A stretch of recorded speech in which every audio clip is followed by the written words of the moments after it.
Coming up on Mountain News this morning, Governor Andy Beshear makes a visit to some state parks that are giving flood victims in our region a bit of hope. And we continue to hear about organizations coming to Eastern Kentucky to give back to those who may have lost everything. Dedicated to Eastern and Southern Kentucky, this is WYMT Mountain News this morning.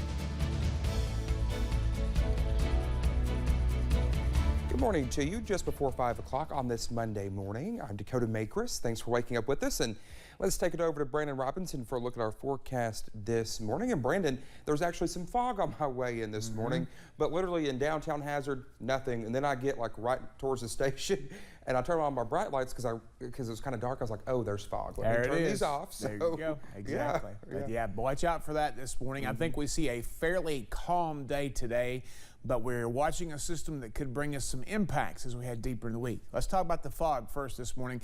Dense fog across parts of the region there. Anything less than 5 miles on this map is not good, and that includes Pikeville, Hazard's on the borderline there, Harlan, down toward Jacksboro, and Somerset. So again, those are just the airport sensors. Some of those other locations could be seeing some additional fog out there this morning. Temperatures all over the place right now. 64 Wise, 70 in Harlan, 71 in Prestonsburg, 68 in Moorhead, 66 in Williamsburg, 69 in Middlesboro, and 70 in Somerset and Pikeville. So it's about a degree or two warmer in some locations this morning. The big winner is Middlesboro at 5 degrees warmer, along with Harlan, and then Monticello is 1 degree colder from where it was this time yesterday. A normal day with temperature on the coffee meter, but a little extra because it is Monday.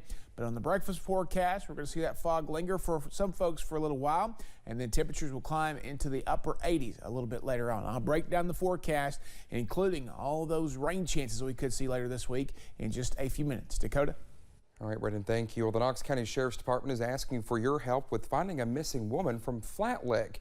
71-year-old Elaine Ambergy was last seen on August 5th around 5:30 p.m. in a red 2015 Hyundai Elantra. She is 5 feet tall and 190 pounds with hazel eyes and gray hair. She may have been last seen wearing a jean skirt and white top. If you see her or know where she might be, you're asked to contact Knox County 911 or the Sheriff's Department. Governor Andy Beshear and First Lady Brittany Beshear paid a visit to Eastern Kentucky state parks during the weekend. Well, they met with displaced families at Jenny Wiley State Resort Park and Buckhorn Lake State Resort Park on Saturday. The governor says it is important for people to be there for those who have lost their homes and in some cases loved ones as well. Our goal is to be there for our brothers and sisters, is to live out our faith and to be there for the lost, the lonely, and the left behind, who are the folks that had a house 8 days ago and have nothing now. So we got to be strong enough to lift them up. For some, carry the grief for a little while of their lost family member.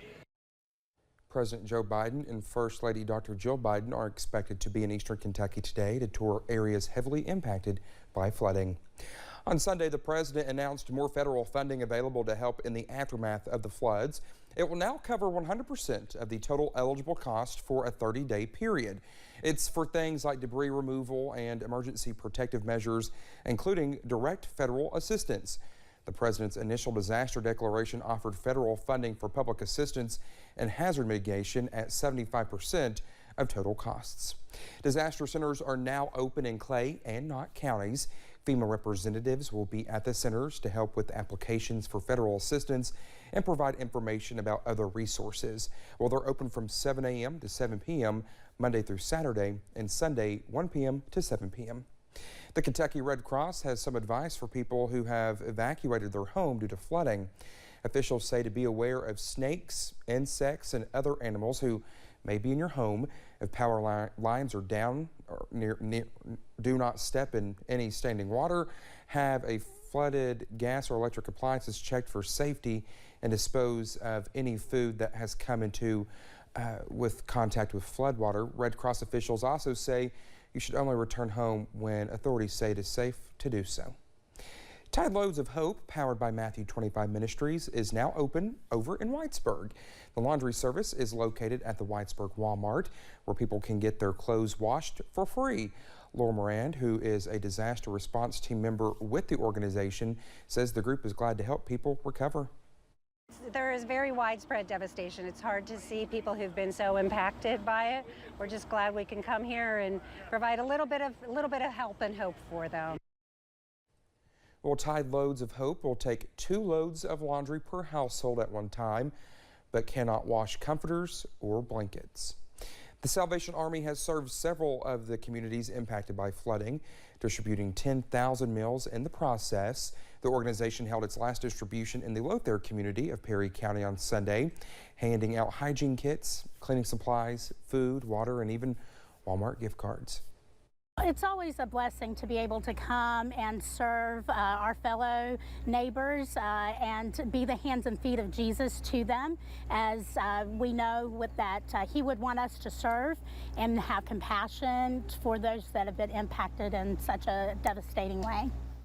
Those with the Salvation Army say a service unit will be staying in the community to focus on long-term recovery for the families that have been impacted by flooding.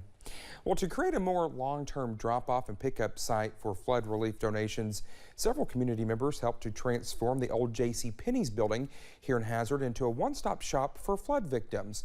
Offering anything from hygiene items to pet supplies, the building has turned into the epicenter for donations in a short span of time. This location has also seen several volunteers from California, Tennessee, along with the woman biker group from Louisville who came to drop off donations. I talked to the woman, I guess it's kind of like heading this donation site, and asked her, please tell us what else we can bring. We want to bring some more stuff back because they need help. This is awful. This houses are completely gone. Well, those with the donation site say they plan to open to the public this morning at 10 o'clock. They add they are in need of heavy-duty cleaning supplies, air conditioning units or fans, and of course, volunteers. Several groups of Teamsters came together at Highlands ARH on Saturday to drop off some flood relief for folks throughout the region. The Teamsters are a part of the country's largest labor union and represent workers in all professions, but recently several Teamster locals have come together to bring supplies to Eastern Kentucky by tractor trailer from across the nation. James Brandt is the president of the Lexington Teamster Local Number 651. He says others from as far as Minnesota, Atlanta, and Boston have dropped off tractor trailer loads at Highlands ARH and are proud to be part of helping people in a time of need. It was really special coming down here. It's very gratifying doing this, helping everyone down here. And this is what being a Teamster is all about. Everybody comes together in time of need. Well, he says the tractor trailers hold everything from water, Powerade, and MREs to cleaning supplies and hand tools. Thank you so much for getting your Monday morning started with us here on Mountain News this morning. When we come back, heavy rainfall in the world's hottest national park leads to hundreds of visitors and staff members being stranded. We'll have more on that in just a few minutes. And the forecast stays dry for now, but rain chances are just around the corner again this week. I'll have the very latest in about 3 minutes.